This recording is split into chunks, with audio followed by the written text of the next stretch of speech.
Any problems, he goes to Paulie. Trouble with the bill, he can go to Paulie. Trouble with the cops, deliveries, Tommy, he can call Paulie. But now the guy's got to come up with Paulie's money every week, no matter what. Business bad? Fuck you, pay me. Oh, you had a fire? Fuck you, pay me. Place got hit by lightning, huh? Fuck you, pay me.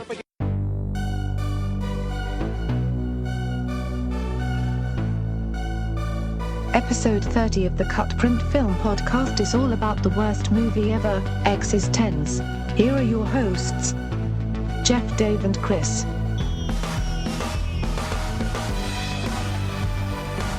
Hello, Mr. and Mrs. Internet. It's me again, Jeff Rollins. And who's that over there?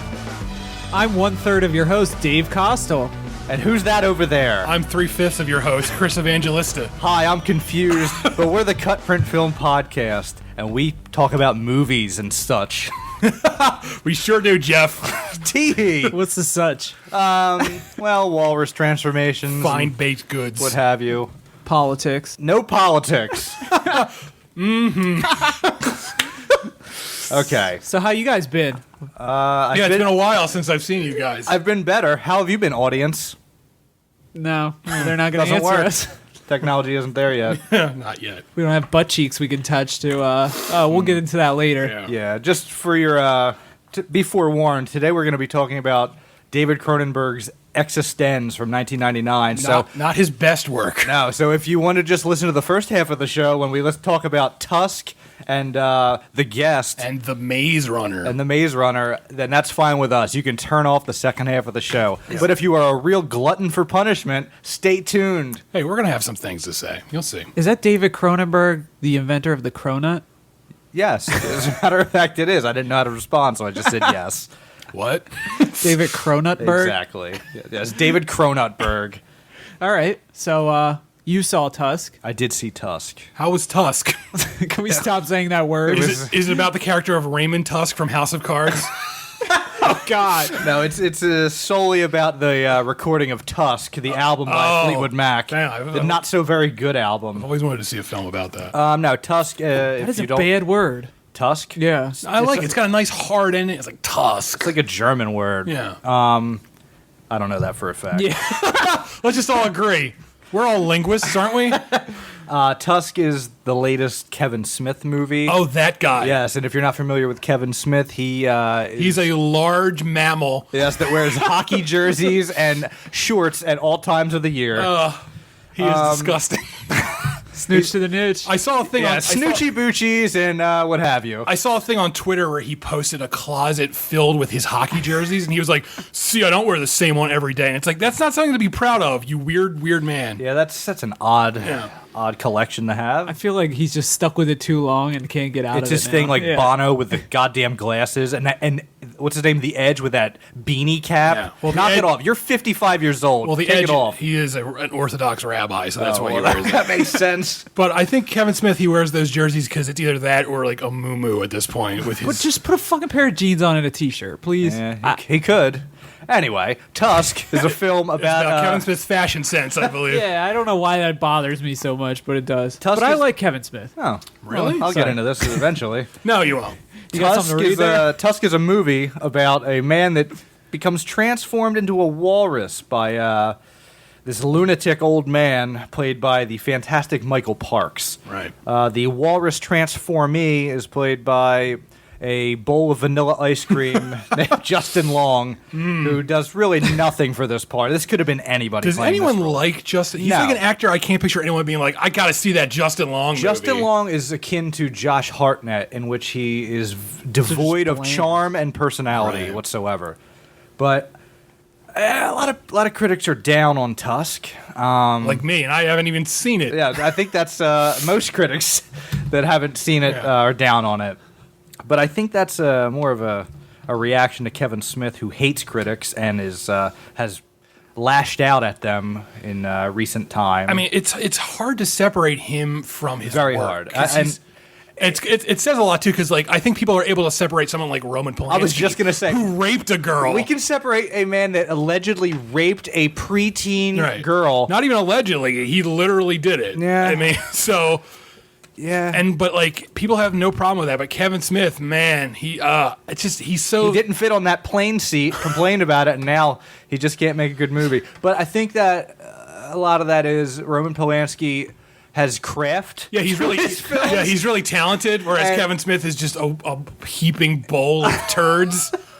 Yeah. Kevin Smith is not exactly the finest at the craft of filmmaking. Yeah. But that said, Tusk is worth seeing, in my opinion, just for the sheer spectacle. Right. And the fact that this movie is just So it's built around. spectacular? No, incorrect. You're twisting my words.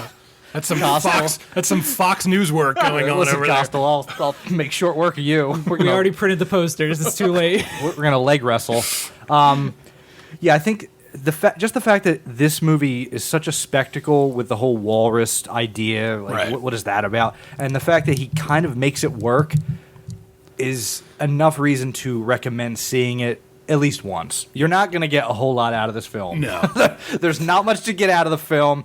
Michael Parks does give a great performance. Yeah, that's the one thing I'm reading consistently. He's fantastic. Pretty much everyone agrees on that. And have either of you seen Red State yet? No. Okay. Nope. He's in that. He plays the antagonist in that, and he's absolutely fantastic in that as well. And it's a completely different performance. He's kind of like Kevin Smith's Christoph Waltz. Yes, he is. It's like how Quentin Tarantino keeps using it. He's not as good as Christoph Waltz, I'd No. say, but he's not too far off. Yeah. He's really good. He's a fantastic actor. He's like a great character actor. yeah, very, very, very good. He'll probably get more work out of this because he's I like hope popped so. back onto I the. hope so, because he's fantastic. Yeah, hopefully he'll work with better filmmakers. And I'll give a shit. Like Quentin Tarantino. Yeah. He just pushes Christoph Waltz Well, out. he is in Django Unchained, so Yeah. Oh Yes, he yeah, I is. forgot about he plays that. Django. A lot of We makeup. saw a different version. You might have seen the Lifetime Network version. I like Kevin Smith, but I don't like his movies. Like I listen to Smodcast. That's how I knew about this movie. Like I listened to the original. Like, I don't want to say I hate Kevin Smith as a person. I hate his attitude about his films. Whereas he thinks he's above criticism. Like Yeah. when people criticize his films, he gets like furious at them, and it's like that's their job. It's like maybe you're fucking making a bad movie. Like, And I think that's what bothers me. He never takes into account that the problem is him. That's what bothers me. Right, but I did read a few interviews when I was writing my review of Tusk. I did a little research, and after he had lashed out at critics when Cop Out came out, Right. And of all the films you're going to offend, really, Cop Out. He makes fun of it now. yeah, he has a little bit of self perspective now, where he acknowledges that Cop Out was maybe not his niche, you know. No.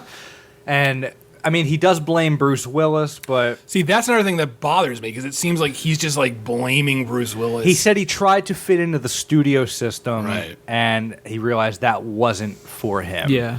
So with Red State, which is the film that came out before Tusk, he kind of made his own movie again, and it worked. Red State is really good, and Tusk, while it's not really good, it's still competent. Right. This is a batshit crazy idea that he was able to make into a film. It's it's not ridiculous to piece together how this could have come about. Yeah. The story. I mean, it's a ludicrous story, but Right. it makes sense in the universe of the film, and that's all. That's all I ask.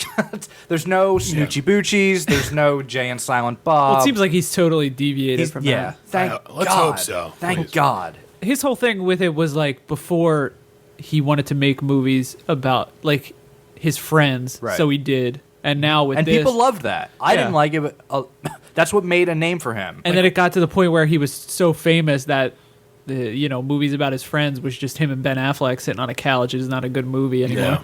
So like he got into like the reason he wanted to make Tusk was talking about that story and being like, I want to see this movie, so I have to make it because nobody else is going to make it. And it's a fun movie. When I got out, the other critics were just standing around, and one of them was like, "What'd you think of that?" And two guys said at the same time, I got to spend a little bit of time with this Right. before I can even answer that. And that's how I felt. I felt like I didn't know if it was, I gave it a 7 out of 10. And I didn't know if I liked it that much at the time. But after, putting together an outline of my review, I realized there's more to this film than just, it's a walrus, this is crazy. right. Yeah. I mean, So you had fun with your time with it. Yeah, you could say that. Part of the stuff that bothers me about it is like, and I don't know, maybe it's just me, but I hate like the stoner elements, and I don't have a problem with stoners because I have nothing against smoking marijuana, but Yeah. like the fact that the main character is named Wallace, because I just know when they were writing the script, they were like, you know what's funny, man? Wallace sounds like walrus, and like that's the kind of shit that angers me because like it's brain dead. That's funny when you're high with your friends. Don't put it in a fucking movie because it wears off. Kevin Smith loves puns. It's like the one thing, and he's about not good at them. Like, Yeah. isn't there a show called like the Nazi Nazi Party? Party. Like, oh, hilarious! No, They hammer on that a few times, looking for that big laugh, and it Right. never comes. Yeah. There's a few times where the big laughs that were expected never came. There's some Canadian jokes that stink. yeah. So, Stink. all right. Well, I think you have to touch on the one thing that every critic I've read has singled this out as the worst thing in the movie, and it is a cameo performance by Mr. Johnny Depp. Johnny wearing Depp's- yet another funny hat. Johnny Depp's deplorable in this movie. He's doing. I've yet to see a critic point out that his performance is good. They he's all point playing- out he's like the worst thing in this film. He's a distraction at best. He's playing, I guess it's his version of Jacques Clouseau. Right. He's wearing. It's like a Canadian Jacques Clouseau, It's a right? French Canadian Right. Jacques Clouseau. He's an idiot. I hate it already. Just hearing. He's got a goofy hat on. I think he's wearing a fake nose. I'm Yeah. not. I can't. Yeah, he is, and it looks Okay. like a dick, right? It's not a good nose. He's got a absurdly overgrown mustache.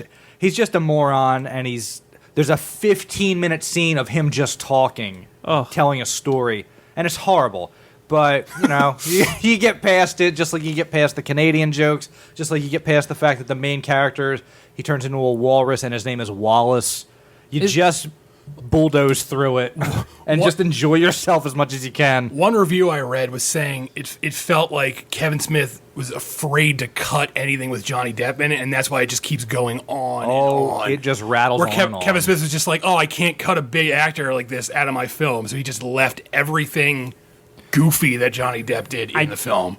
I don't think Kevin Smith is a good editor. Oh, God, no. Well, that's the other problem. I stayed to the end credits, edited by Kevin Smith, and that's all I needed to know. Well, the other thing is he edits as he shoots too. Like That's that good. night, he edits the dailies into Oh, yeah, that makes sense. into actual footage, and it's just Well, that's why I said this is a guy that not really a whole lot of craft going into his films, but especially for like a horror movie, which It's not is a horror movie. 90%. Yeah, but not even close. Even though that is what it's being billed as. Yeah. It's not.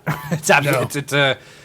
I guess it's a. isn't it just people telling stories most of the time on there's a camera? lot of stories. It's a nonsensical farce, really. Like it's just a. Can you believe this? It's Ripley's Believe It or Not. That's all it is. But is it like The Guest in that it's like being built as a horror movie, like kind of like a I think this movie is really built around the intrigue of seeing the walrus. But yeah, I guess there's a tone of dread. But if once you're in the theater, you're not getting scared. that at all. Yeah. Yeah.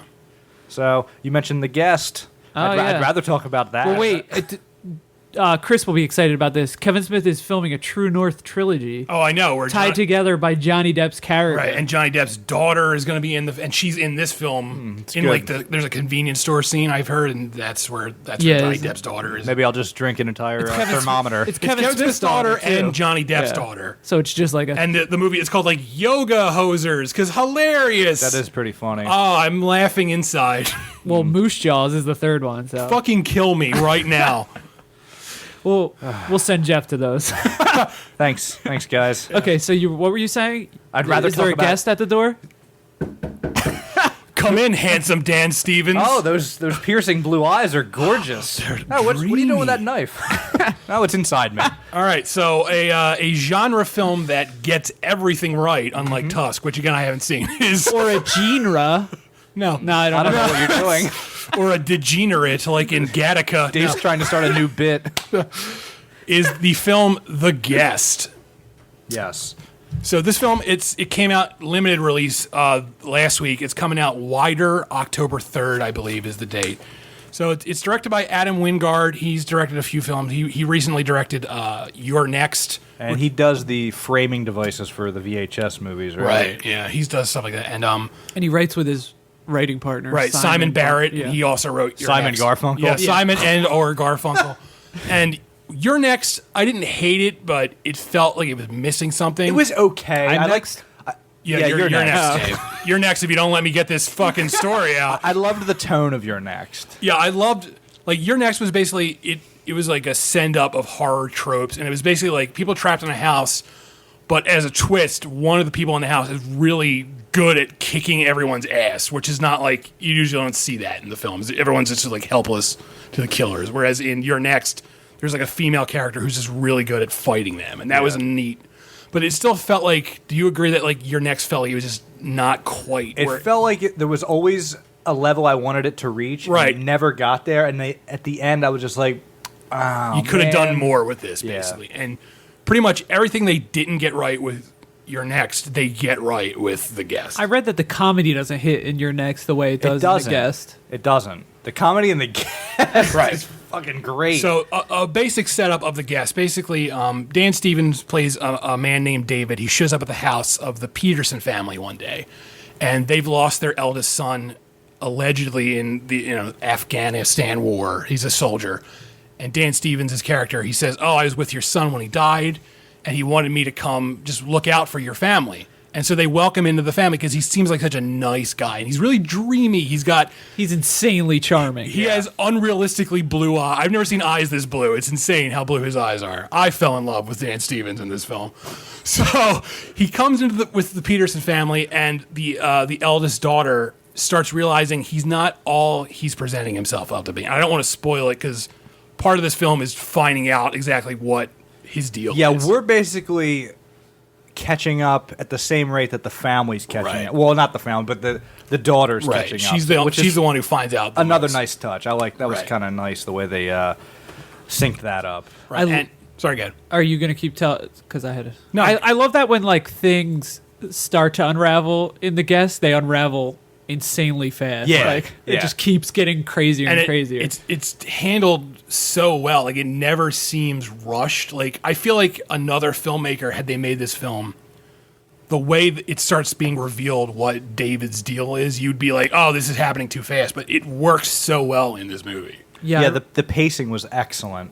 This is not a long movie. No. But it feels, and I don't mean this is a disparaging remark, it feels longer than it actually is because there's so much going on. It's very satisfying, is what I'm saying. It doesn't fill in all the blanks for you. It lets you fill them in yourself, and it works. Like you're able to get everyone's backstory just from like a few like quick things. Yeah.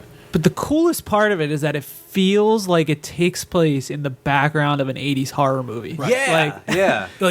I say in my review, I was saying like it gets that retro feel perfectly without being like derivative. Like, and it's not retro. It takes place during our it's insane. It's all through camera movement and tone that they capture. The music is very like synth. It's similar to like Drive. How Drive felt like it was like this retro sort of movie, but it was set in modern times. But this captured the horror element, whereas Drive was like more of like the crazy action thriller. And I like what you said about it not being derivative. Not once did I know where we were going here, which is so refreshing. And that is hard to say about a film that's essentially could be ticked off in the slasher genre. Right, yeah. But this is so much more than that. Yeah, it's like everything in this film, you've seen it before, but it just feels fresh here, which is really a remarkable thing to pull off. And even like the homages aren't in your face; they're just subtle. Little Everything things. is subtle, and that just makes this film like all the the clothesline. It's like he never does the Michael Myers thing, but you get it when you see it, like the clothesline. You're like, oh, that reminds me of Halloween. Right. And just everyone in the movie is just really good. Like Dan Stevens is fantastic. That is a hell of a performance. I've never seen him. I've never watched Downton Abbey, so I've never seen him in anything. He's great in that.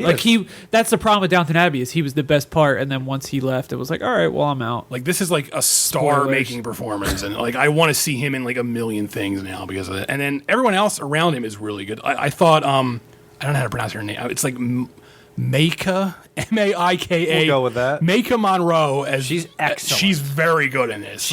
She looks like a young Chloe. What's her last name? Savini. Yeah, I thought Chloe so Barnes, Ace Reporter from House of Cards. That's my second House of Cards reference. We love the House of Cards. Yeah. What I liked about this movie was like they introduce characters and you think they're going to be one way and they're not. Like when they introduce her character, you think she's going to be like the generic like snobby teen girl, but Yeah. she's not. And the same thing, like the younger brother. You think he's gonna be like the annoying younger high school guy, but Yeah. he's really likable. Like I liked him a lot. Yeah, he started when he's. It's hard to talk Yeah, about this let's without not- spoiling it. But just that scene when they develop their relationship, Right. they're like, oh wow, I didn't see it going this Yeah. way. Yeah. And it's such a fun. It's so much fun. It's just. And it's set during Halloween, which is like always a bonus in my mind, and I loved that aspect of it. I was reading an interview on The Dissolve, and I was wondering this while watching it because, like, it's kind of like with Videodrome, where we were saying, like, when they filmed this, did they feel ridiculous? Like, I was thinking about how when Dan Stevens was reading this script, how did he get the comedy out of it? Like, because it's all the comedy's in how the film was edited, Right. performed. Like, it's not in the dialogue. No, you know what I it's mean? the delivery of the lines. is Yeah. where the, There the aren't comedy lies. jokes. It's just like just the facial expressions. things like that. And Adam Winger was saying like that they were going to go one of two ways, like that they would figure it out when they got on the set. Like either this is going to be a serious thriller, dramatic movie, or the comedy's going to hit, and that it organically went in the comedic direction, which thankfully, because Yeah, you can tell that it kind of fell into place on its own. Nothing's forced. There's no No, not at all. forced jokes. Yeah. This is one of the best movies I've seen this year. Absolutely. without a doubt. This is in my top 10. I'd say it's in my top 3. I don't want to get nuts. Calm down, Dave. Here, take your I Ritalin. loved it. It was so much fun. Like I actually had more fun watching The Guest than I did watching Guardians of the Galaxy, which is like I would say this is crazy like, thing this to is say. up there. It's definitely in my top 10 for the year. It's a lot of fun. Yeah, when we compile our lists, you will be hearing from this film. Like I was thinking like I'll give that an 8, and then as I was writing the review, I was like, this was so good. I ended up giving it a 9. And your review convinced me that, Right. yeah, this is a 9. This is an excellent film. Like one thing I said in my review that I really think holds true is it's not so much the content, it's like the attitude of this film. It reminds me of being a little kid, and I would go to the video store and I would go to the horror section and I would look at like the box art and I would know nothing about the movie, and I'd just be like, and I would, in my mind, I would just make up how the movie would look based on the box art. Oh, Carnosaur 3. And this film perfectly captures that just feeling of just like being young and going to like a shitty video store and looking at shitty box art. oh, Gremlins 2, the new batch. This looks good.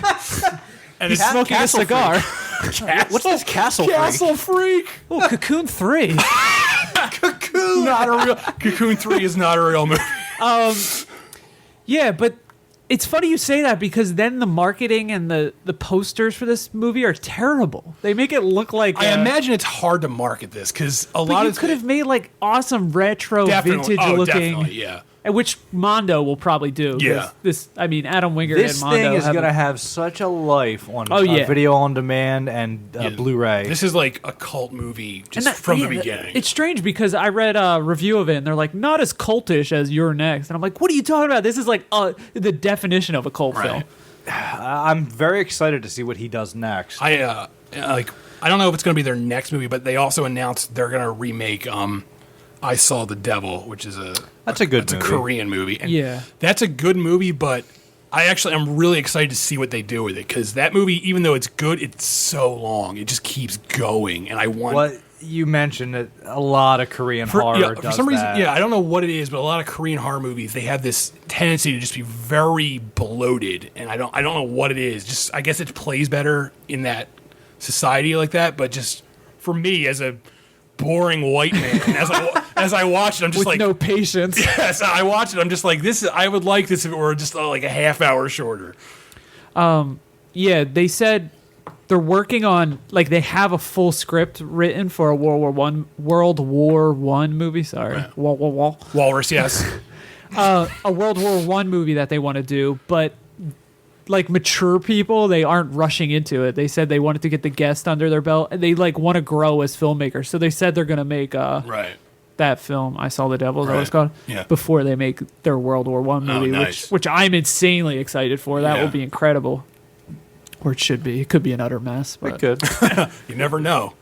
Is this a maze I'm in? How do I get out of this? Oh no, Dave just flawlessly segued into his part of the pre-director series chat. It was good. Yeah. So What did you see this week, Dave? Dave, I believe you saw a film about Screamy Acres where people are running through a corn maze. Is that what this film's about? Yeah, this Yeah, all right, confirmed. It is about that. And then my wingtips got all dirty. Yeah. And when Dave goes to the haunted hayride, he wears his wingtips. So I went into the Maze Runner expecting nothing.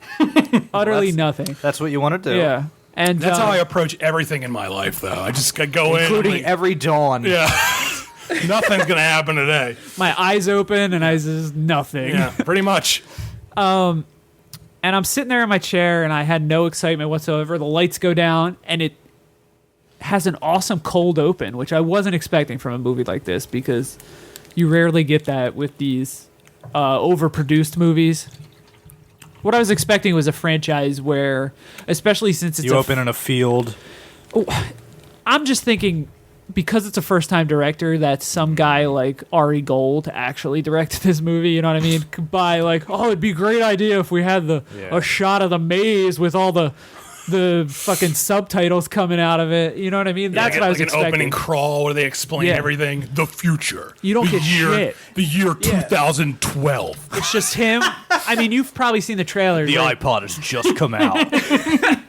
He's going up on the elevator. That's all it is. He wakes up in the elevator. Oh, I like that. You get thrown right into the movie. Excellent. Like, I don't really know a lot about. I just know it's based on another young adult book. Yeah, called The Maze Runner. Right. It's in that, Oddly, coincidentally, has the same name. it's in that like Hunger Games genre of. It seems like a lot of young adult now is just dystopian future stuff. Yeah. Like that's Essentially, if you imagine a maze, but at the center of it was just empty, like a field. It's more than a field because, and this is one More of than a feeling? More than a fielding. yeah, okay, Right. I'll go with that. Is Ray Liotta as Shoeless Joe Jackson at the center of this field? 8 men out, right? Anyhow, Go ahead. We're doing baseball movie references. Continue. A League of Their Own. I'm just That's going to right. name titles. You nailed it. well, they were telling them that if they built the maze, they will come. Oh, okay. Who told him that? Was it Bull Durham? The ghost of Bull Durham. Okay. Was it Bulls on Parade, that Rage Against the Machine Well, song? hello, everybody. This is the CutPrintFilm podcast. I see an opening. I'll go for it. I'm sorry. One of the small issues I have with the Maze Runner is that it's called the Glade, the center of the maze. It never really, you never get a feeling for how big it is. It's like 1 minute it looks small, and then the next minute they're walking through woods that you never saw, like in That's a little the wide shot. Do they get to the center of the maze in the film? Well, they're in the center of the maze. oh, it's they start they're trying to the get out I of the maze. see. All right. Yeah. So it's not, What about the center of the Tootsie Roll Pop? It's Journey to the Center of the Tootsie Pop. That's All right, continue. makes sense. So there's rules. I mean, it's like a YA novel Yeah. where the maze opens during the day and it closes at night. And at night, they're not minotaurs. They're like giant fucking crazy Bug looking monsters. spiders. Yeah, I saw like a clip of it. They look horrifying. Oh yeah, they're incredible. I thought they were incredible. Another critic I read said they were trash, but they were comparable to the mimics from Edge of Tomorrow. Okay. I loved that Not design. the not the mimics from the film Mimic. Starring Mia Sorvino. Yeah. They look like the Boogans a little bit. Don't get me started. So our main character Thomas starts breaking the rules and things go a little haywire. All of a sudden a girl shows up. Oh, no. What? Oh, no. Oh no, you didn't. It's a good movie. It's riveting. That I was not expecting that. I was surprised when you posted your review and you said it, I was like, wow, I did not expect that to be well received. There were moments where like the action would calm down and I would like loosen the grip on my hands and realize that I had been sweating in my palms and I'm like, oh my god! Like when I realized that, I'm like, I care about this bullshit. Like I remember seeing the poster for it. the Postman. Yeah, the Postman. With Kevin Costner. I hear he only rings twice. Anyway, I saw the poster for this, and I had never heard of the movie. But just based on the poster alone, I was like, that's intriguing. Yeah. I was like, it's called The Maze Runner. That has to be a YA novel. Right.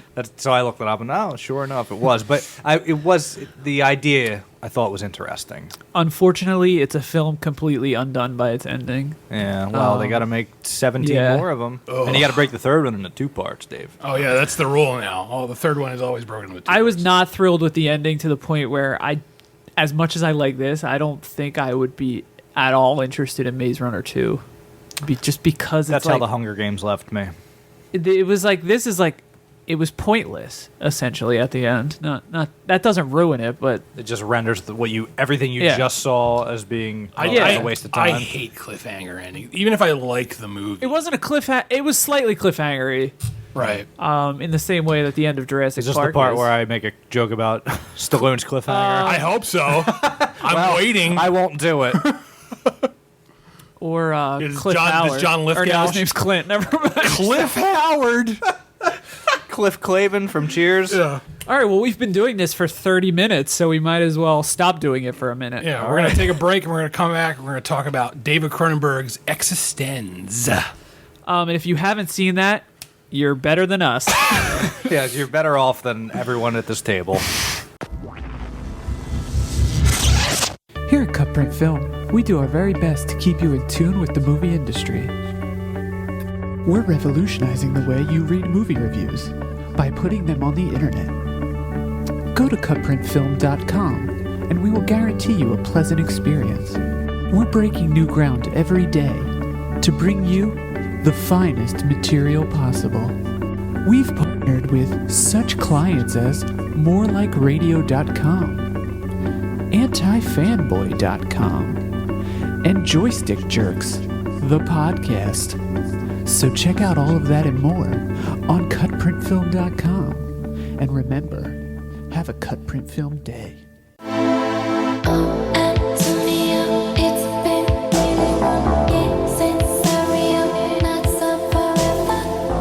Good luck getting this out of your head. I feel like we're cruising Yeah. for my, a bruising.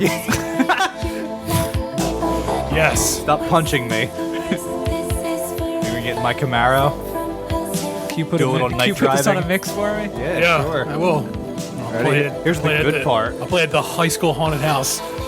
Don't feel bad. I'm just ruining the movie for you, that's all. right.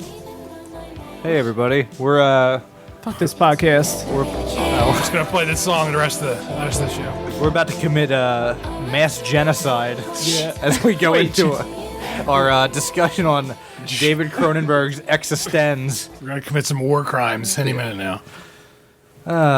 Boy, all right. Well, this This is part of our director series.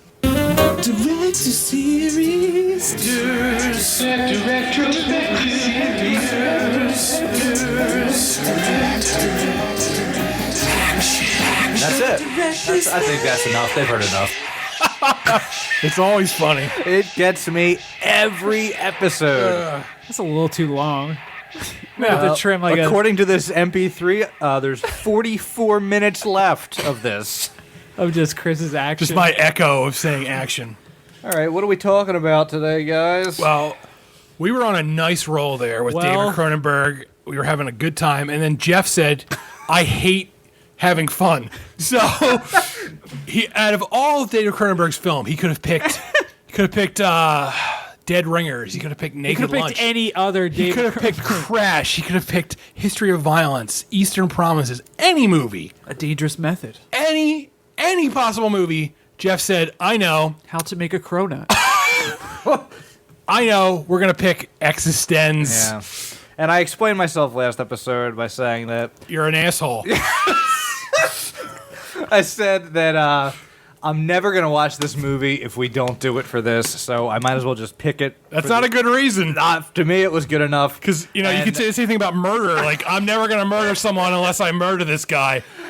At the time, it sounded like a good reasoning, but then I watched it, and good God, this movie, I'm going to show my hand right now. This sucks. This movie's horrible. All right. I'm not going to defend the movie, but I will say I didn't hate it as much as Jeff did. I can't remember a movie this bad in recent memory Thank that you. I've watched. I think that's pushing it. But then again, I've seen a lot more bad movies. You watch them as like an Olympic sport. Yeah, I do watch a lot of bad movies on purpose. I have very little tolerance for bad film. I went into this, we just came off two really good Cronenberg movies. Right. And I was a Cronenberg fan, so I was all excited for what he could do with this concept, and this is just garbage. So why don't you break it down for us, Jeff? What's eXistenZ with a capital X, capital Z about? Why don't you just break our microphones? And Why don't you break our hearts and pick another shitty movie? All right, well, put on your seatbelts. This is a Buckle up. this goddamn plot synopsis is insanity. All right, here we go. In the near future, organic virtual reality game consoles known as game pods have replaced electronic ones. butt cheeks. Yeah. They look like butt cheeks. We'll get to it. Like tumorous butt cheeks. The pods attached to bioports, assholes. which are essentially assholes on your back, attached at the player's spines through umbilical cords, also called umbi cords. Oh, I didn't. Yeah. let's just stop the show right now. Two game companies, Antenna Research and Cortical Systematics, compete against one another. And Ubisoft. Yeah. Now, Ubisoft's not in this.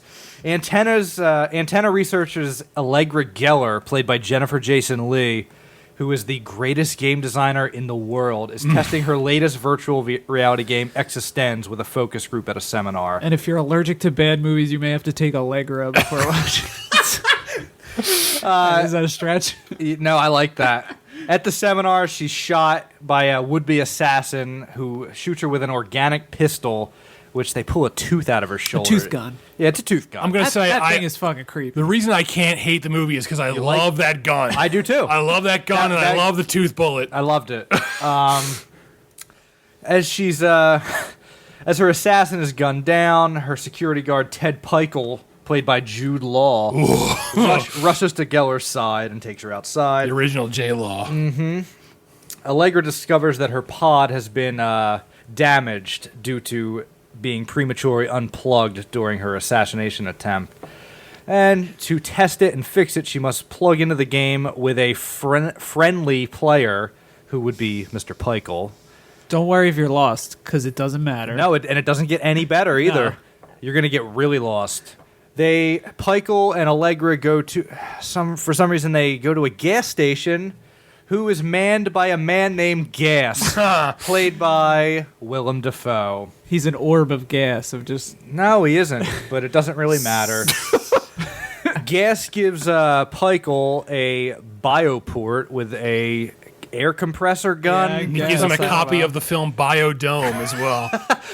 starring Pauly Shore. Yes, and one of the Baldwins. Yes, Gary Baldwin, I believe. Gary Baldwin. Gas gives him a faulty bioport and then attempts to kill Allegra because she is worth more dead than alive. But she changed your life. Yeah, who gives Well, a now I'm going to change hers. So, Pikel kills Gas, and then the pair make their way to a ski lodge, Why not? where Allegra's mentor, Kiri Vinuker, Why not? played by Ian Holm, Why not? attempt to repair her damaged game pod and give Pikel what he thinks is a real bioport. Good God, are you still with me? No. I'm going to say, even though I still don't hate the movie as much as Jeff, hearing this synopsis, I want to fucking flush this movie down the toilet. So, with that new bioport, Allegra and Pikel are able to play eXistenZ, and It doesn't help that Jeff is reading this like he's I hate reading this. notes at a wake. I hate this. I'm mourning my grandfather. He was in the army. They plug into eXistenZ, and It's all right. You're almost done. God, they realize that They go get Chinese food. they get Chinese food, and Yeah. So they end up in the game, which looks exactly like the real world, except there are more people, and everyone is wearing fleeces. right, and they're told that they have to order the special at this Chinese restaurant. And the Chinese waiter, they call him Chinese waiter, which I actually thought was hilarious. I didn't. That humor was lost on me. All right. They order the special, which Pikel becomes. He has to eat this disgusting meal, and Yeah, he starts putting together. Well, it's his gamer-generated behavior. I guess. He puts together the gun again from the Yes, beginning of the film. gun makes an appearance again out of the bones from his meal. It won't be the last time you see that gun. I wish it was. He shoots the waiter, and then they end up back at the factory where they were told to go to this this yeah, restaurant something. by Yevgeny. And a guy Nourish. shows up with the lamest flamethrower ever. Oh God! Yeah, Something so about their he pod. burns the game pod. Yeah, their pod in the game is diseased, so he burns it, and all right. bees come out of it or something. Yeah, the game pod is similar to Candyman in that if you cut a hole in it, bees fly out of it. It becomes a black man that bees come out of his mouth. Yeah, he's got a hook for a hand. Wait, she's like, this is disease. Let me plug it into myself. Yeah, so And then they're outside. they're outside, and then everyone There's gets shot, and explosions. then they wake up, and they're back in Another much more, game. It's a much more modern-looking world. called Transcendence Right. with a capital C, capital Z, because everything is Hilarious. awful in this Sarah movie. Polley is there wearing the worst wig in film history. This just stinks. The real game designer is this guy, Yevgeny Nourish, who was in eXistenZ as a cast member. What do you want from me? Says Jeff. God, I'm so annoyed at reading this. Then they shoot him. Yeah, they and then Peichel and And then Allegra kill him. and then some guy, because this film can't be subtle at all, says, "Hey guys, are we still in the game?" And then the movie ends. They stare at the screen, and we fade to credits, and Cronenberg pats himself on the back as if he did something here. Then Jeff goes into the garage with the car on. Yeah, and we fade out of existence. I plug a pistol into my bioport, which is my ear hole. All right, so eXistenZ. All right, is there anything you guys like about this film? Yes. Be honest. Yes, there is. Okay. I like the the genetic gun. I like that bone gun. Like, I love how gross the film is. Like, Yes. there's a lot of practical effects using just like gross, gooey stuff, and that's part of the reason I can't completely write off the movie, even though this is one of Cronenberg's worst movies. His worst movie. I don't know if it's his. I think Cosmopolis is I actually haven't seen worse than this. Cosmopolis. That just sounds dreadfully boring. That's unwatchable. This movie I could get through at least like a few times. Cosmopolis I could barely finish once. But there's a lot of gooey Cronenbergian stuff in this movie that I like a lot. There's a lot of surgery they have to do on these game pods, which, like Dave said, look like butt cheeks with moles on them. Right. They're disgusting looking, but when they do surgery on them, it looks like Looks like the you know, scene from biotissue. Alien, Yeah, where they're it's pulling gross, apart the face and I sucker. appreciate it. I appreciate the grossness of, because these are meant to be flesh meets technology, and Cronenberg has touched on this time and time again, and I like that about it. Right. Aside from that, there's not much I like about this. Yeah. So one of the things I was saying to Dave earlier was, this film, it's very similar to Videodrome. It has that similar sort of ideal. Even the way Death to realism. Yeah. What? Oh God, there's a mock. Death to in Videodrome, there's a big cross thing. that out. There's a big thing where realism. characters keep saying like "death to Videodrome," and in this film they have that where they say "death to the demoness Allegra Geller," and they say stuff like that. Yeah. So It's the same script. whereas Videodrome felt very prophetic about video and technology, this film feels completely tone deaf about video games.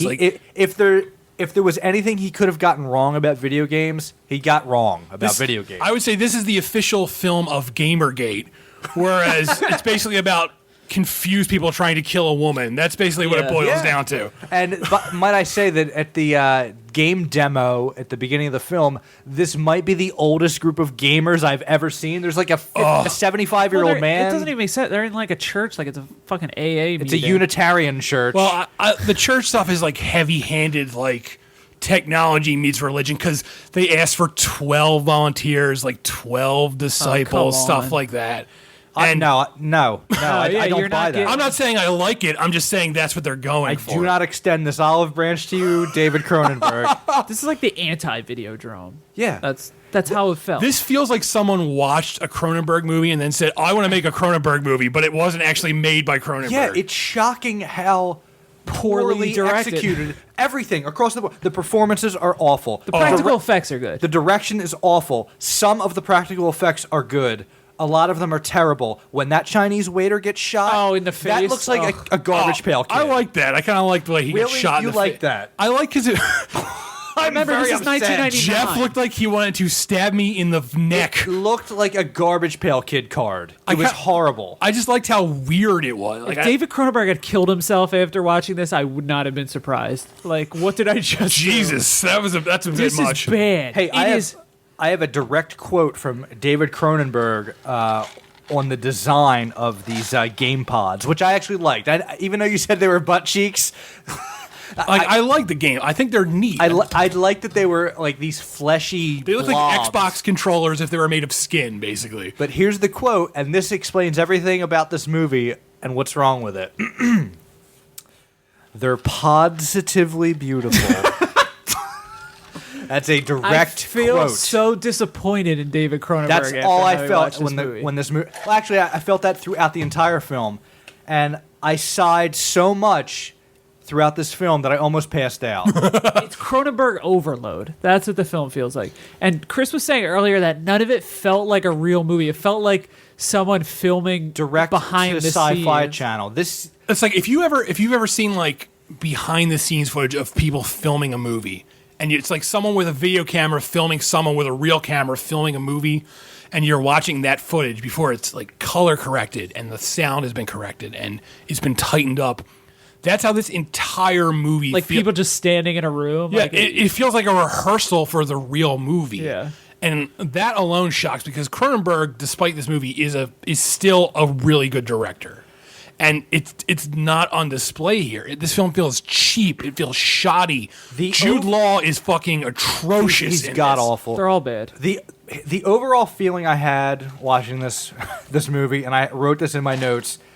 This feels like watching someone else play an RPG, and I can't think of any experience worse than watching a friend play an RPG game. Right. That makes sense because you're watching the NPC. The actors are like those non-playable characters, Yeah. and they act like that. But that doesn't work for a movie. No. It's like even if you're trying to make a commentary, it's not there. And this movie has a terrible sense of place and geography. I have no idea where we are at any given time, and I am willing to extend this to Cronenberg. Maybe he was making a statement on the fact that we don't know what the real reality is. Right. I will extend that to him. On the geography of the game and the sense of space. He makes some like offhanded comparisons to like the film industry. Yeah, he does. Where And he's like, even that works for me. when he's like, oh, it find cost my this notes. much, excluding pre-marketing, like stuff like that. And Oh, yeah, and your there's- script is bad. There's even at the end of the film, they talk about how absurd the game pods in eXistenZ look, and I liked that. Like you're acknowledging that. I get it. That's good stuff. But I didn't even pick up on that because I had mentally tapped out. But that does make sense that like they have like real looking game pods when they come like a layer out. It's kind of like they're made of Inception. plastic, like yeah, a and real. they're wearing headgear, and it's not umbilical cord plugged into an asshole in your back. One of the things that I really it ticked me off is the style of this movie, and it's very 90s looking. And This couldn't be. And this is 1999. like I love Jennifer Jason Leigh. I think she's a great actress in general. She's not very good in this, and just they give her this weird like crimped hairstyle where It's like that, and just like 80s. and like Jude Law through the whole movie, he's wearing this like hideous drab like fleece. It's like, could you fucking dress your characters just a little bit better? They look terrible. They look like they're in rehearsal. You know that like 80s video game vibe that like people thought the future was gonna be like, Right. kind of like cyberpunk. I guess that's what you would call Yeah. it. That's what this is, but it's too late. It's 1999. This movie came out 23 days after The Matrix. Yeah. Can you believe that? They must have been shitting themselves after yeah. seeing The Matrix. Yeah, The Matrix came out and was this cultural phenomenon, and then here comes eXistenZ a month later, and nobody rushed out to see this thing. And they're essentially the same story They are. at like humans are batteries for the these battery, machines. the fucking bioports. It's all there. It's just It almost feels like this is like a bunch of teens saw The Matrix and was like, let's make our own movie. And then they made this. And the fact that it's Cronenberg is what makes it so disappointing. That's why I'm coming down so hard on this all thing. right, now that you put it like that, I see your point. Because like if this were another lesser filmmaker, I'd be like, well, that sucked, but whatever. Yeah. But I agree that the fact that this is a Cronenberg film, it's like David Cronenberg is supposed to be a visionary and somebody with such a finger on the pulse Right. of what's cutting edge. I think the problem is just like he doesn't really know anything about video games. Clearly. And like I'm someone who barely knows anything about video games, but just watching this, I can tell David Cronenberg has never played a video game in his life. Just like based on just the way this film plays out. But even let's forget about the gaming aspect of it. Just the pacing of the film is horrendous, and like I said, the sense of geography. They're in one place, and then immediately they're in another place, and then we meet this guy Gas, played by Willem Dafoe, and there's a line when he turns on them after they've met for 15 minutes where Allegra says, "Oh no, not you, Gas." What are you talking about? And then You she just met. And then like What do you mean, not you, Gas? her next line after that is like, "What are you gonna do?" Like she said it like she knew what he was gonna do, and then 2 seconds later is questioning his motivation. It was like it didn't make sense. I will say I thought Willem Dafoe actually was pretty good in it. I thought his performance was not bad. Willem Dafoe's almost never not good. Yeah. But- Like he seemed to get the right sort of tone where he was like, "Oh, this is a goofy movie," and he was playing to that. And I guess you could say that, in the end we find out that whole thing was part of another game. I guess you could excuse the odd way that she reacts to him pulling a shotgun on her, but still, come on. Yeah, but that These that feels performances- like a cop out. Like It does feel like a cop out. You can't make the whole movie bad performances and then say that it was supposed to be that way. It's like saying Cut this is a movie about a shitty movie. Yeah. Essentially. Yeah. It's just everything in the movie feels like it's a beat off. Like it feels like 2 beats off. like I don't know if it's like me singing.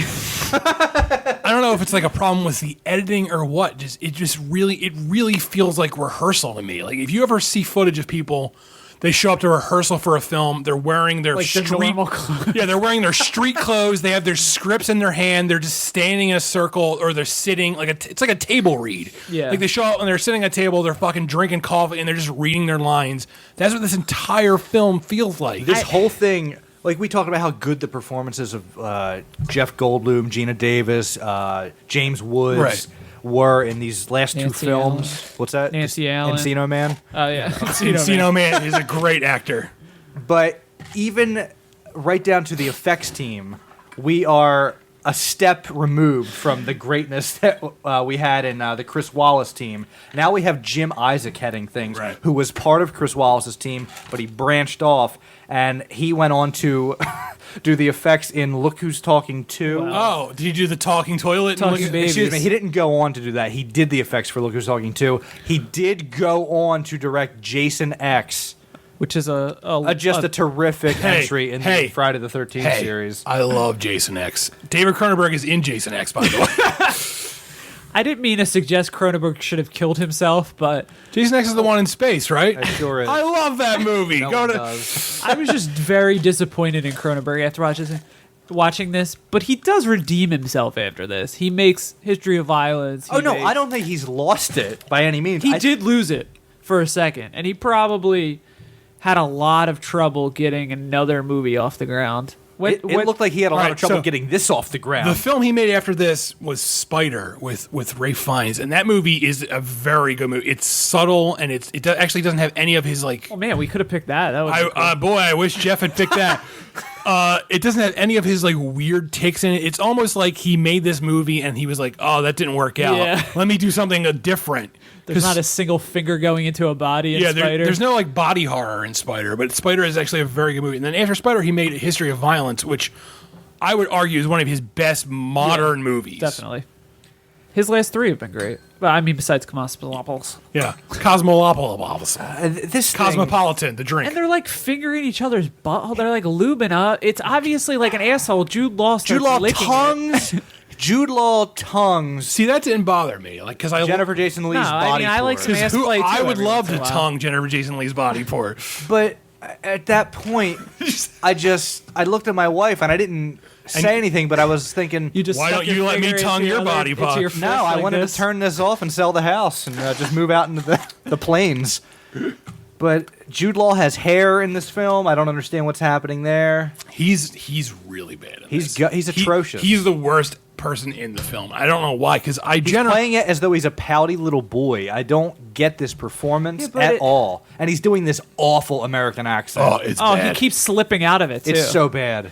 But he's playing it like I don't know, like a naive kind of Like this is the first time he's ever left the house. like a prude. Yeah. Because like she keeps trying to bang him, and he's like, "Oh, I feel like very vulnerable." Like I feel like with a better performance, this could have been a good character because early in the film he talks about like he's like afraid of having his body penetrated, and like you could have done something with that. Yeah. But the movie doesn't. Not with that script. You're not doing anything with it. Yeah, it's This just script is horrible. And the script's full of this like pseudo jargon, like It's you all- jacked my pod with your neuro stopping, and, Yeah, and just- like that'll go on for minutes. And this is stuff that they did in The Fly and Videodrome, but I mean, I didn't really like it in The Fly, but it worked better in Videodrome.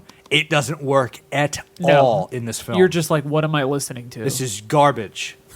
Yeah, garbage. That's the tagline for this was "Play it, live it, kill for it." Why don't you go But fuck it's- yeah. yourself? That's a good tagline. Go fuck yourself. This is garbage. I feel like whereas like Videodrome is a movie that I never want to see remade. If they remade this, I'd be happy about it. They could do something good with this, especially in now. You would just be better off making a different movie. Maybe, but like I honestly think like if you made something like this now and tied it into like the Gamergate shit, that actually would be interesting. Like people just furious at this video game designer who's like Yeah. a woman, and then you have that stuff in it. I felt like that was a cop out. That initially the woman is the designer of the video game, but then It's just some guy at the backs end. out Yeah, to being yeah. the dude. Gamergate is Yeah. clearly not as progressive as we thought it would Well, be. it was 1999. True. But even oh god, just that shit where it's just like it's so late. It's lazy writing where they're just like this whole Allegra film is Geller, lazy. the best designer in the world. Oh, really? Why? Why is she like? Why? You can't just say that about Yeah. your character. That's cheap. It's Yeah. like having someone show up and being like, "This character is the best doctor." And like, there's a scene in fucking Armageddon, the Michael Bay movie, where there's a doctor. He's played by Ben. It's like his name is like Ben Chapman. Is that doctor? Or it's one of those It's one of those generic British actors. And Billy Bob Thornton's character is like, "You should listen to this guy. He's the smartest man in the world." Like that's so Thank you. cheap. It's such it robs your movie of effect. Give your character some fucking credit. Don't No, just- I like my script to be pure hyperbole. Yeah. Fantastic. and just like people are just like when Willem Dafoe meets her, he's like kissing her feet, and it's just like stop it, just stop it. Why are you doing this, Cronenberg? We love you. The thing that shocks me so much Is that the electrical socket? no. Oh, This film is sitting at 71% on Rotten Tomatoes. What the fuck? When I saw that, I almost had an existential crisis. Good night. Good night, This was everyone. around that like .com bubble where all the companies like The fear.com Yeah, bubble. Pets.com was really rolling it they in. did the capital letters in. I don't. Because that kind of happened with like Tumblr. He anticipated weirdness in words, but just not in the right way. Well, so I'll give him that. There's a little bit of trivia on the capital X and the capital Z. Did you read that? No. Does the disease put you to sleep at the end? No. Yeah, you take Z-Quil, I believe, and then you go to sleep. Two producers of the film are Hungarians, so it is not by chance that the X and the Z of the word eXistenZ are capitalized, since the letters between them make up the Hungarian word Isten, which means God. In which case, let's all kill ourselves. That's a good reaction. I to read that think. Cronenberg got the idea for this after talking to the guy who wrote that. Salman Rushdie. Yeah, wrote And the that's a neat Satanic idea. Verses. Yeah, he wrote the Santana verses, and basically there was a fatwa. put out on his life, and Right, that's and they used that word fatwa when there's a hit Which is put like, out on isn't Allegra that like Geller. specifically like an Islamic thing? Yeah, it is. Okay, so David Cronenberg's making yeah, a but stretch there. people do that with like I think people use like Jihad, jihad. They use that out of Islamic. I believe that's the new model of Jeep. yeah, the Jeep Jihad. yeah, the Jeep jihad. And like again, like I think something like that could be done interestingly, and again, it ties into sort of the Gamergate shit. Like you could do something interesting with this, but it's just This not, isn't it. It's not No. this movie. This is a tone deaf movie. Is the Yeah. best way I would put it. I hated it. And Roger Ebert loved it. I hate this movie. I hate it. Well, I don't know if I think the public agrees with us because it made $2.8 million. Well, that's the thing. Everything that The Matrix did right, this thing did wrong. Right. And even though I like the ideology in some of the stuff in this film, the execution is just piss poor. It's not done well. Across the board, top to bottom, performance, And it's direction, effects. It's a stellar Everything. cast too. Ian Holm, Chris Esselstyn. Like, Yeah, these people are normally good. Like, I normally like Jude Law. I don't think he's a bad actor. at all. And I think Jennifer Jason Leigh, I said earlier, is a fantastic actress. But What even are these performances? it's just, I don't get it. Like So upsetting. a part of me wants to think of it as like, oh, it's on purpose. But again, That- like you we were can't saying, do that's that. a cop out. Yeah. It's like a part of me wants to think, oh, they're acting stilted and weird on purpose because they're all in a game. I do not allow that at all. Because Not and it doesn't hold happening. true, because even after the film ends and they're not in the game anymore, they're still acting like that. And it doesn't. yeah. But are they still in the game? Oh, fucking fuck your mother, please.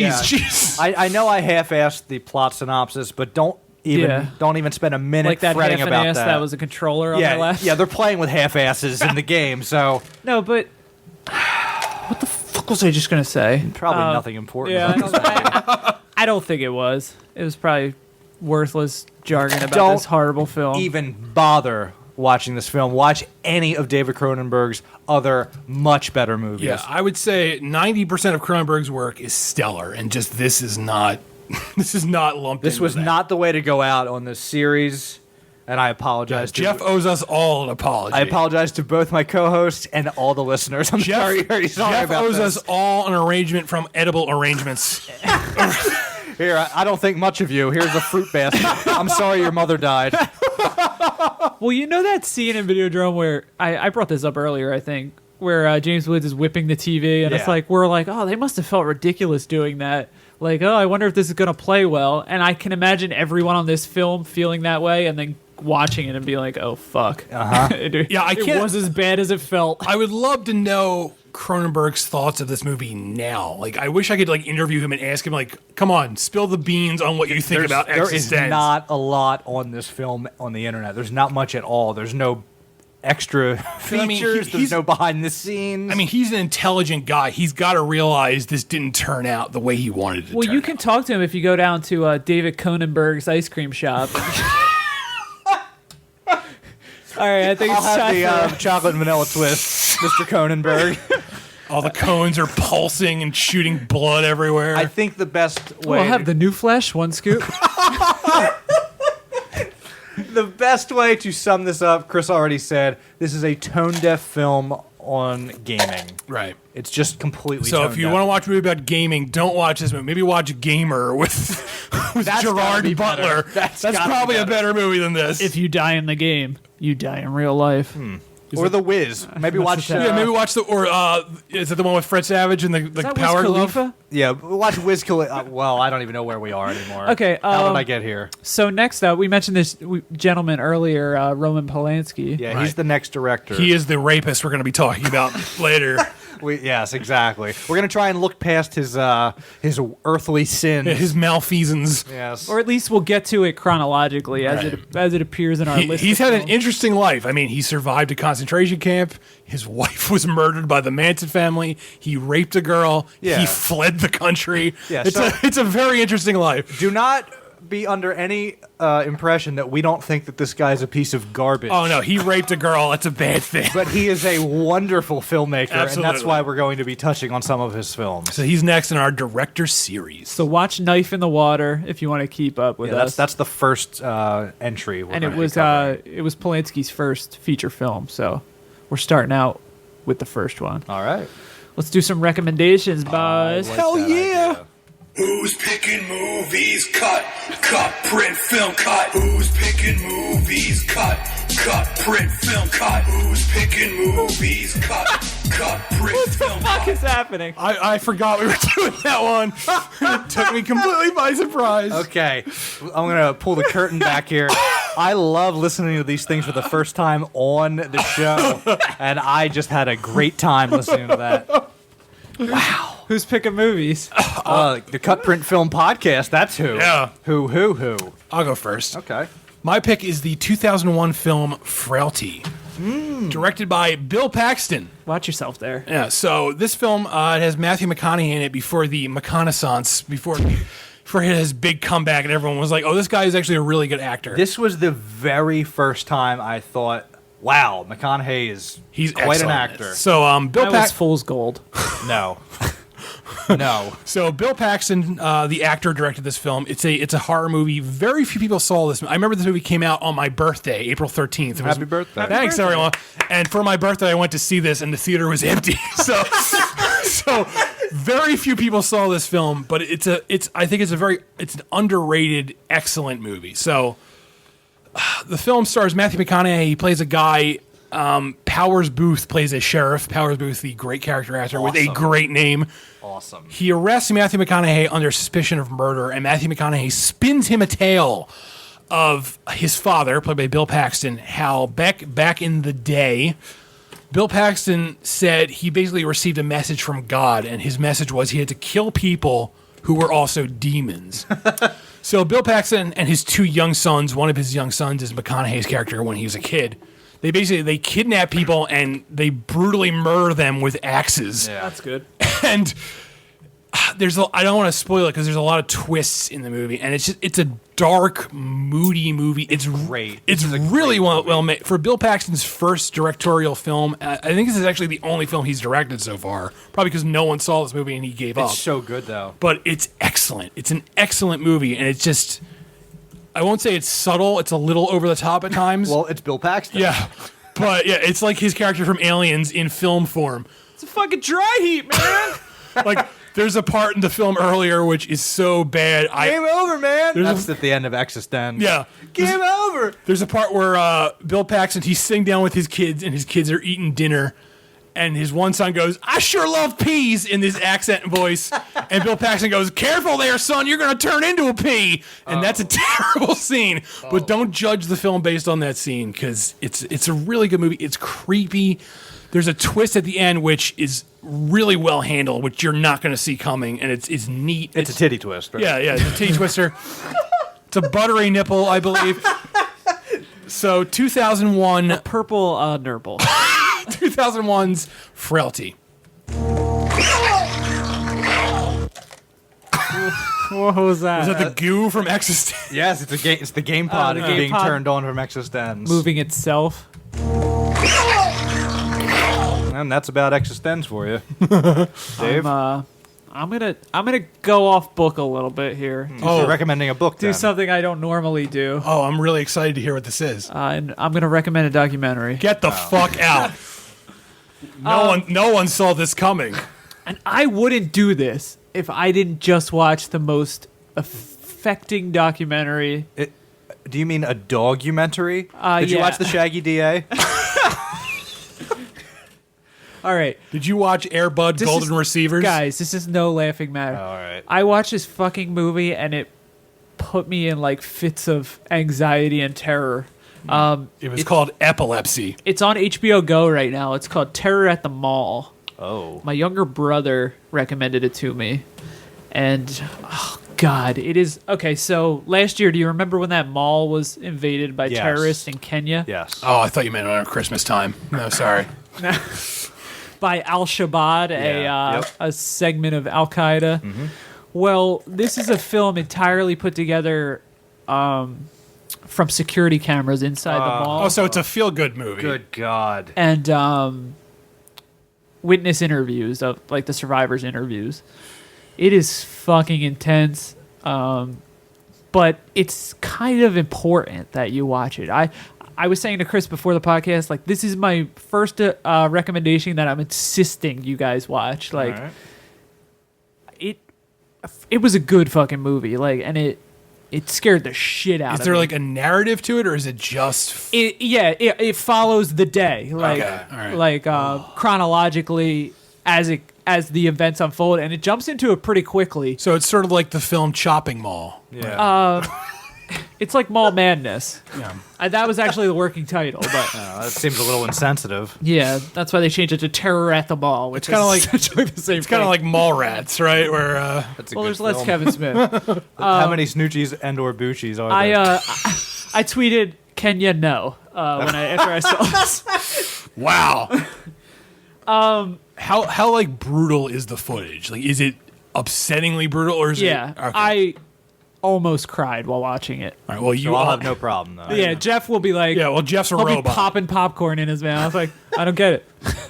The crazy thing is that this was like like a community center almost, where all these different religions and races of people, met with each other and got along, and it's not like normal people do. Yeah. It's not like the Cherry Hill Mall, right? There's no Victoria's Secret or it's like a there's no Cinnabon. It's not that Western. It's pretty Western. Okay. And there's a lot of like white European people, French people in the mall. French kissing. I hope so. Not that white people are more valuable, but this is like a Kenyan mall. You wouldn't expect that. You know what I mean? But it's also, as depressing as it is, it's also kind of uplifting to see people like going out of their way to help other people. Like, because I would just be like, fuck this and run away. But there's people who like, you would flee with your Banana Republic bag in hand.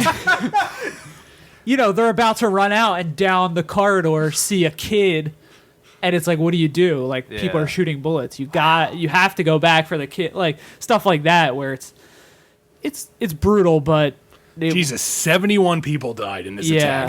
That's insane. And 4 guys with AK-47s. That's all crazy. And it mostly resulted from the security forces not going into the mall, like to because they could have easily converged on these guys and killed them. But that's terrible. That is terrible. Yeah. All right, well, I'm gonna queue it up. Yeah, I will definitely it's watch on this 'cause HBO Go. I love Misery. So and it is this is the movie I love for you. trouble. Seems a little inappropriate now. Sorry, I should have went last. That would have been a great segue into Piano Jam. Well, this is our 30th episode, and I figured, well, since this is our podcast, I can do whatever the fuck I want. Hell yeah. I'm going to recommend 3 movies because they are a trilogy. Star Wars. Star Wars, Indiana Jones, like they're not all in the same I'm very trilogy. confused. This is a trilogy. It's called the Proletariat Trilogy by Finnish director Aki Kaurismäki. It starts with 1986's Shadows in Paradise. I wish my name rhymed. David Cronenberg. It starts with 1986's Shadows in Paradise, and then 1988's Ariel, and then ends with 1990's The Match Factory Girl. And in these, I'm going to crib the synopsis from Criterion's site. In these 3 social realist farces, Kaurismäki surveys the working-class outcasts of his native Finland with detached yet disarming amusement. Featuring commanding, off-key visual compositions and delightfully dour performances, the films in this triptych exemplify the talents of a unique and highly influential film artist. What I like about these films is, first of all, they're very, very compact. Each one is anywhere between 74 minutes to 68 minutes. Okay. They're short films, and I love when that happens. When do they take place? they take place, I believe, during Ayatollah, what's his last name? Khomeini. Yeah. During that time. But they're Finnish? Yeah, they're Finnish. So what does that? What do the two have to do with each other? Nothing. One family's watching this news. Oh, okay, One okay. of that's what I'm. Okay, so it's not drawing because that like on. the Match Factory Girl, that kind of reminds me of, like Victorian, like the Match. No, Girls. no. These Okay. take place in somewhat modern times. Okay. All the delivery of these characters is deadpan, and there's a lot of humor in that. So it's comical. There's some comedy. There's one scene in Ariel where a guy inherits his father's car, and he goes to pick it up, starts the car, and the second he backs out of the garage just collapses. And it looks like it's made out of toothpicks. It's hilarious. But as these films go, they... starting from Shadows in Paradise, there's a lot more comedy in that, and as they go along, they get darker in tone. And they're just really well-made films. The dialogue is quick, and there's a lot. They do a lot with silence between. There's a lot of uncomfortable moments between characters, and it's called the Proletariat Trilogy because these are working-class people that I would describe their living conditions as squalor. These are filthy living conditions, but these people just have the outlook of grin and bear it. They're getting on with their daily life. Is it like as a best as they can. commentary on Finnish, like social? Yeah, it's definitely the social structure of Finland, and this is what it's like. People are just trying to do better with these very little means. Yeah, because they were like, I guess because they're so close to Russia, they kind of had some of that communism. Oh yeah, Yeah, there's a lot of communal, living with what you're given by the state. Okay. But that sounds cool.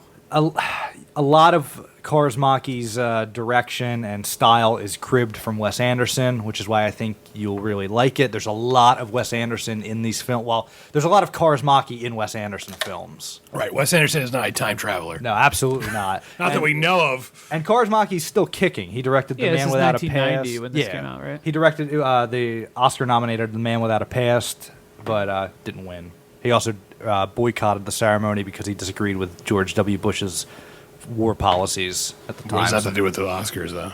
Oh, absolutely nothing. Oh, well, okay. he didn't want to come to America. Oh, all right. Well, I understand that. Yes. I don't want to come there, and I live there. So, yeah, that's what I recommend. The Shadows in Paradise, Ariel, How'd and you come across the Match this? Factory Girl.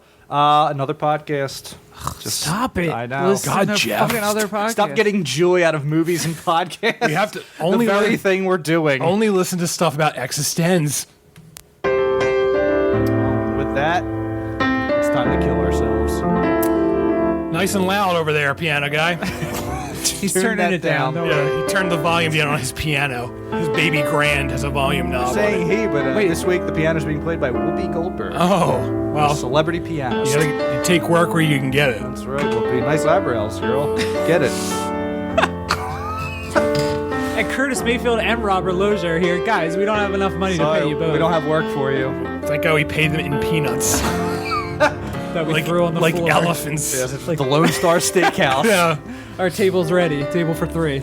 Hey, what do we got coming up this week?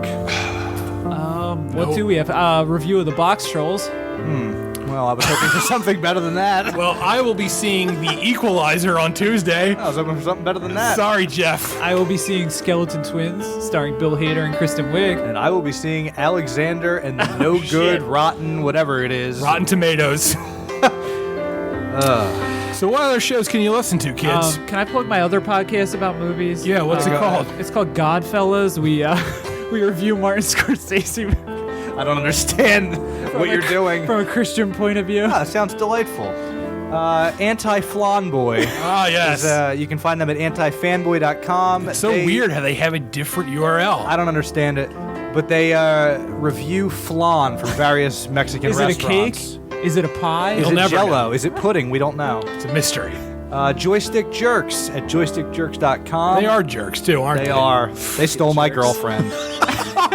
How mean. They do a show about video games, and it's pretty funny and crude. Do they talk about eXistenZ, the video game film on that show? No, they don't. Hopefully. Hopefully not. We can Don't do a double boys. feature. Team up with them.